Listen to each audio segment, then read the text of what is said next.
Hello everyone, मैं सुशील कटोच। आज हम लोग मैथ्स का चैप्टर नंबर 2 की एक्सरसाइज 2.1 स्टार्ट करेंगे, एक चर वाली रैखिक समीकरण। जैसा कि हमने चैप्टर नंबर 1 में और क्लास 6 में पढ़ा है बीजीय व्यंजकों के बारे में और समीकरणों के बारे में। बीजीय व्यंजक जैसे 5x, 2x - 3, 3x + y आदि आदि होते हैं। अब इनमें हम ध्यान से देखें तो हमारे को एक चर संख्या मिल रही है, जैसे x हो चाहे वो y में हो, जो बदलती रहती है। ध्यान रखिए, अब हम लोग इस पाठ में समीकरणों के बारे में पढ़ने जा रहे हैं। समीकरण वो होते हैं जिनमें एक समता का चिन्ह। इस डायग्राम को देखिए, यहाँ पर 2x - 3 = 7 है, जिसमें 2x जो चर संख्या है, बीच में माइनस का ऑपरेशन है और एक समता का चिन्ह है। जब एक ऑपरेशन हो या संक्रिया हो और बराबर का चिन्ह हो, इसको हम लोग क्या कहते हैं? समीकरण कहते हैं। अब किसी भी समीकरण में दो पक्ष होते हैं, एक बायां पक्ष और एक दायां पक्ष। एक बीजीय समीकरण में चरों को प्रयोग करते हुए एक समता होती है, इसमें एक समता का चिन्ह होता है। इस समता के बाईं ओर वाला व्यंजक बायां पक्ष और दाईं ओर वाला दायां पक्ष कहलाता है। दूसरी चीज ध्यान से देखिए, एक समीकरण में बाएं पक्ष में व्यंजक का मान दाएं पक्ष के व्यंजक के मान के बराबर होना जरूरी है, क्योंकि बीच में एक समता का चिन्ह है।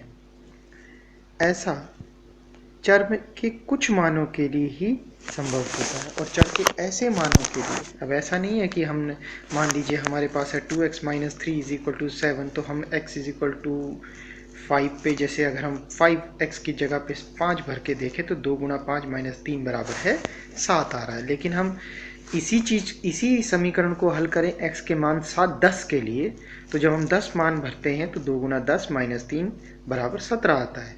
इसका मतलब दायां पक्ष, पहले वाले केस में जब हम 5 भर रहे थे तो दायां पक्ष बायां पक्ष के बराबर आ रहा था, लेकिन दूसरे केस में ये बराबर नहीं आ रहा। इससे ये सिद्ध होता है कि चर के कुछ ही मानों के लिए ये संभव होता है, और चर के ऐसे मानों को ही चर का हल हम कहते हैं। अब आगे हम लोग पढ़ेंगे किसी समीकरण का हल कैसे ज्ञात किया जाए। समीकरणों का हल निकालना हम लोग अभी सीखेंगे। उससे पहले हमारे को एक बेसिक चीज जो पता होनी चाहिए वो ये कि जब जमा का चिन्ह समता के चिन्ह के परली तरफ स्थानांतरित होता है, असली में चिन्ह तो जाता है लेकिन साथ में वो किसी अंक के साथ जाता है, तो उस तरफ जाकर के वो संख्या माइनस की संख्या हो जाती है, और माइनस वाली प्लस की, मल्टीप्लाई वाली डिवाइड की, डिवाइड वाली मल्टीप्लाई की। ऐसा इसलिए होता है ताकि संतुलन ना बिगड़े। चलिए हम हल करते हैं प्रश्न अपना उदाहरण नंबर 1। 2x - 3 बराबर है 7। ये दो तरीकों से हल किए जा सकते हैं। हम पहले पुस्तक वाला तरीका देख लेते हैं। दोनों पक्षों में 3 जोड़िए। 2x - 3 = 3 बराबर है, दान पक्ष में भी 3 जोड़ा गया, बाम पक्ष में भी 3 जोड़ा गया। ऐसा इसलिए किया गया ताकि संतुलन ना बिगड़े। जैसा कि हम, ये एक तराजू की भांति है, जैसे एक तरफ कुछ डाला तो दूसरी तरफ भी कुछ डालना, उतना ही वस्तु डालनी पड़ेगी, तभी तराजू जो है वो बराबर रहेगा, समीकरण बराबर रहेगा। तो हमारे पास 2x बराबर है 10 आ गया। अब हम क्या करेंगे, दोनों पक्षों को 2 से भाग करना करेंगे। 2x/2 बराबर है 10/2, x बराबर है 5। लेकिन मैंने करना हो तो मैं इस प्रकार करूँगा। 2x - 3 बराबर है 7। 2x बराबर है 7 जमा, इधर से 3 उठा, -3 उठा, उस तरफ गया तो +3 हो गया उस तरफ स्थानांतरित होने पर। और जब ये 10 बन गया तो जब हम 2 को 10 से भाग करेंगे तो हमारे पास क्या आ गया? 5 आ गया। दोनों ही तरीके से ही फिर से देखिए उदाहरण नंबर 2 आगे हम लोग कर रहे हैं। 2y = 9 बराबर है 4। ये जो y, x, z, a, b, c कुछ भी हो सकता है, ये चर संख्याओं को दर्शाता है। अब हमने क्या किया, इसको हल करने का तरीका जो इन्होंने किया है वो है 9 का दाएं पक्ष में पक्षांतरण करने पर, जैसे यहाँ से उठाया और दूसरी साइड ले गए समता के चिन्ह के, तो 4 माइनस इस तरफ जमा का चिन्ह था उस तरफ जाके -9 हो गया। तो 2y बराबर है 4 माइनस 9 -5 और y बराबर है, अब दोनों पक्ष को 2 से भाग कर दिया, y बराबर है -5/2। आगे चलिए, उदाहरण नंबर, इसकी जांच करने का तरीका भी उन्होंने सिखाया है कि किस प्रकार से हम लोग इसकी जांच कर सकते हैं। आप बाएं पक्ष में भर के देखिए, बाएं पक्ष अगर दाएं पक्ष के बराबर आ रहा है, जैसे यहाँ पर हमने -5/2 भरा तो हमारे पास -5 जमा 9 बराबर है 4 आ रहा है, मीन्स दाएं पक्ष आ रहा है। तो हम ध्यान दें कि संख्या -5/2 एक परिमेय संख्या है और इसको हमने 7वीं कक्षा में जो समीकरण हल किए गए हैं उनके हल ऐसी संख्याएं नहीं थी, यहाँ पर हो रही हैं। हल कीजिए। अगला देखिए, x/3 जमा 5/2 बराबर है -3/2। ध्यान से देखिए, यहाँ दर्शाया गया है 5/2 को दूसरी तरफ ले जा रहे हैं प्लस के चिन्ह की तरफ। जब ये दूसरी पक्षांतरण हो रहा है, जब दूसरी तरफ जाता है तो ये -5/2 हो जाता है। तो ये हमारे पास बनता है x/3 बराबर है -3/2 -5/2। दोनों के हर 2 हैं, इसलिए एलसीएम 2 आएगा। ऊपर सीधे सीधे दोनों चिन्ह बढ़ेगा और दोनों जमा हो जाएंगे, -8/2। तो दोनों पक्षों में 3 से गुना कर लीजिए, या फिर 3 को, जो जैसा मैंने बताया तरीका, 3 को उठा के दूसरी साइड ले जाइए। यहाँ भाग में था, दूसरी तरफ गुना में हो जाएगा। तो -4 गुना 3 बराबर है x -12। 4 दिए 12। जांच करने का वही तरीका, बाएं पक्ष लीजिए, बाएं पक्ष में मान भरिए, -12/3 जमा 5/2, ये बन गया -4 जमा 5/2 और -3/2, जो कि आपका दाएं पक्ष के बराबर है। आगे हम देखते हैं, अगला है हमारे पास 15/4 -7x बराबर है 9। फिर से 15, हमने ध्यान रखिए कि चर संख्या ही हम एक साइड पे रखेंगे, बाकी सबको उठा के दूसरी साइड ले जाएंगे। हम अपनी सुविधा के लिए इसको वाम पक्ष में चर संख्या को रहने देते हैं, ऐसा नहीं है, हम इसको कहीं भी ले जा सकते हैं। सिर्फ चिन्हों का ध्यान रखना है आपने, लेकिन ले जाना हम कहीं भी सकते हैं। -7x बराबर है 9। 15/4 उस तरफ गया, यहाँ जमा के चिन्ह के साथ था, दूसरी तरफ माइनस का चिन्ह हो गया। -7x बराबर है 21/4। x बराबर है 21/4, और क्योंकि -7 यहाँ गुना में था, दूसरी तरफ जाकर पक्षांतरण करने पे वो किस पे आ गया, भाग पे आ गया। तो x बराबर है 3 गुना 7, भाग करने पर हल हमारे पास आ गया -3/4। और फिर से हम जांच करेंगे, वाम पक्ष में भर के देखिए, आपके पास 15/4 -7 गुना -3/4, 15/4 जमा 21 माइनस प्लस हो गया, 7 ये 21/4, 36/4, क्योंकि हर दोनों का एक था, एलसीएम 4 आ गया। दोनों को भाग करने पर हमारे पास क्या आ रहा है, 9 आ रहा है। इसके साथ ही हम लोग अब प्रश्नावली को भी देख लेते हैं। 2.1 के प्रश्न नंबर 1। पहला प्रश्न है x - 2 बराबर है 7। फिर से देखिए, चर संख्या x है, बाकी -2 के पक्षांतरण के बाद दूसरी तरफ गया।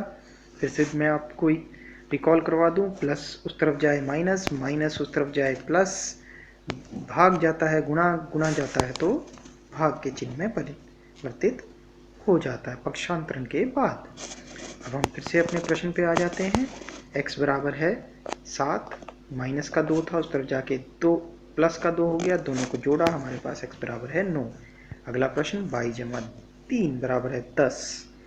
y बराबर है 10 - 3 हो जाएगा, क्योंकि +3 उस तरफ आया तो वो -3 में परिवर्तित हो गया। तो y बराबर आ गया 7। तीसरे वाले को देखिए, z बराबर है z जमा 2। यहाँ पर जैसा कि मैंने आपको पहले बताया था, ये किसी तरफ भी हो सकता है, वाम पक्ष में भी हो सकता है और दाएं पक्ष में भी हो सकता है। इस बार हमारे पास ये दाएं पक्ष में आया, तो घबराने की कोई ज़रूरत नहीं है, z को उस तरफ ही रहने दीजिए। +2 था जो हमारे पास एक्स्ट्रा है, उसको उठाइए, उसका पक्षांतरण कीजिए, दूसरी तरफ आप लाएंगे तो प्लस का चिन्ह जो है वो किस में परिवर्तित हो जाएगा, माइनस के चिन्ह में। तो 6 - 2 बराबर हो जाएगा 4। तो उत्तर आएगा z बराबर है 4। चौथा प्रश्न देखिए, चौथे प्रश्न में 3/7 जमा x बराबर है 17/7। x हमारे पास चर संख्या है, बाकी को उठाइए उस तरफ ले जाइए, 3/7, इसके साथ भी चिन्ह प्लस का, उस तरफ जाके किस में परिवर्तित हो जाएगा, -3/7 में। तो 17/7 -3/7 दोबारा हर सेम, एलसीएम बराबर 7 लेकर के 17 - 3 सीधे सीधे 14, तो 7 से 14 को काटेंगे, हमारे पास उत्तर आएगा 2। अगला देखिए, अगला प्रश्न है हमारे पास 6x बराबर है 12। 6x बराबर है 12।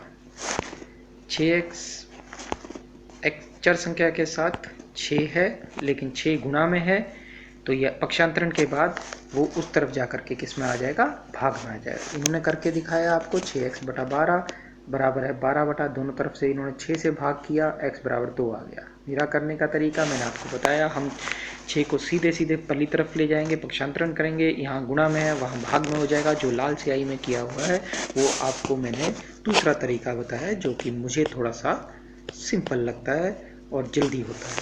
x = 12/6, 6 एकम 6, 6 दूनी 12, हमारा उत्तर आ गया 2। उत्तर दोनों में सेम आएगा। प्रश्न नंबर 6 को देखिए, t/5 बराबर है 10। t/5, ध्यान रखिए यहाँ पर t/5, यहाँ पर चर संख्या t है, उसके साथ 5 है, लेकिन 5 भाग में है। जब ये पक्षांतरण करेंगे हम उस तरफ लेके जाएंगे तो किस में आ जाएगा, गुणा में आ जाएगा। लाल स्याही से हमने दिखाया है, t बराबर है 10 × 5 बराबर है 50, और उत्तर हमारा 50 आ गया। इनका करने का तरीका, दोनों तरफ 5 से गुणा कर दीजिए, फिर भी उत्तर बराबर ही आएगा। फिर से क्वेश्चन नंबर 7 को देखते हैं। 2/3 × x बराबर है 18, 2/3 x, पहले इनका तरीका करते हैं। 2/3 x बराबर है 18, दोनों तरफ हमने 3/2 से गुणा कर दिया, 3/2 से गुणा करने पर हमारे पास x बराबर है 27 आ गया। जो दूसरा तरीका, क्योंकि ये 2/3 यहाँ पर गुणा में है, उस तरफ जाके पक्षांतरण करने पे ये भाग में हो जाएगा, मतलब 2/3 किस में परिवर्तित हो जाएगा, 3/2 में हो जाएगा। 3/2 में करने के बाद तो 3 × 18/2 बन गया। हमने आज थोड़ा सा आगे पीछे करके लिखा है, 2 एकम 2, 2 9 18, क्योंकि हम भाग करना चाहते थे आसानी से, तो 3 9 27, हमारे पास उत्तर आ गया 27। अगला देखिए, प्रश्न नंबर 8। प्रश्न नंबर 8 में 1.6 बराबर है y भाग 1.5। इसमें भी दाएं पक्ष में y आया है, कोई घबराने की बात नहीं, y को वैसे रहने दीजिए, चाहे आप उसको उठा के बाएं पक्ष में ले आइए तो भी कोई फर्क नहीं पड़ने वाला। 1.6, 1.5 यहाँ पर भाग में था, उस तरफ पक्षांतरण के बाद ये किस में चला जाएगा, गुणा में चला जाएगा। गुणा करने के बाद 1.6 को 1.5 से हमारे पास उत्तर आता है 2.4।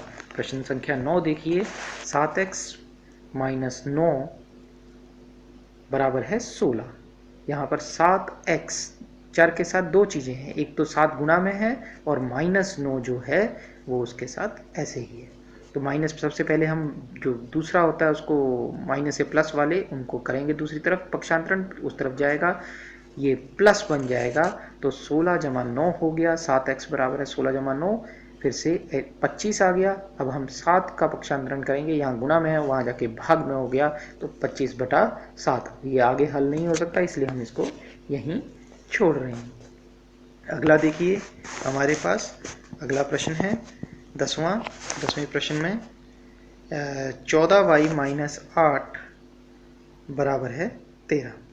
14y - 8 बराबर है 13। फिर से देख लीजिए, y के साथ गुणा में 14 और -8, -8 पहले दूसरी तरफ जाएगा, ये बन जाएगा 14y बराबर है 13 + 8, 13 + 8 21 होता है। y बराबर है 21, 14y बराबर है 21, तो y क्योंकि 14 गुणा में था वहाँ जाके भाग में हो गया। लाल स्याही से देखिए, बहुत अच्छे तरीके से हल किया गया है। 21/14, 7 दूनी 14, 7 तिये 21, तो हमारा हल आ गया 3/2। दूसरा तरीका, 14y बराबर है 3 + 8, 21 आ गया। दोनों पक्षों को 14 से भाग करने पर y बराबर है 21/14, y बराबर है 3/2। दोनों ही तरीके बिल्कुल सही। अगला प्रश्न देखिए, प्रश्न नंबर 11। प्रश्न नंबर 11 में भी 17 + 6p बराबर है 9। 17 + 6p बराबर है 9, जो कि 6p हमारा चर संख्या के साथ है, p के साथ 6 है। 9 17 यहाँ पर जमा में था, उस तरफ ले जाइए, माइनस में आ गया। माइनस करने के बाद हमारे पास 8 बचा, तो 6p, लाल स्याही से देखिए 6p बराबर -8 हो गया। तो क्योंकि बड़ी संख्या माइनस में थी तो p बराबर हो गया -8/6। फिर से भाग कीजिए, 2 3 6, 2 चौके 8, तो p बराबर हो गया -4/3।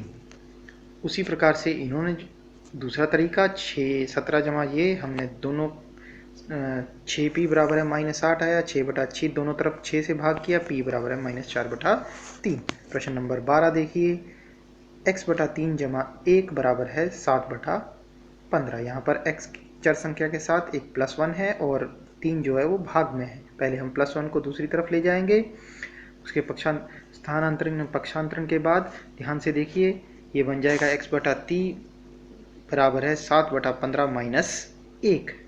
दोनों का एलसीएम लीजिए, 15 आएगा, 15 लेने पे हल करने पर 7 - 15/15, ये बन जाता है -8/15।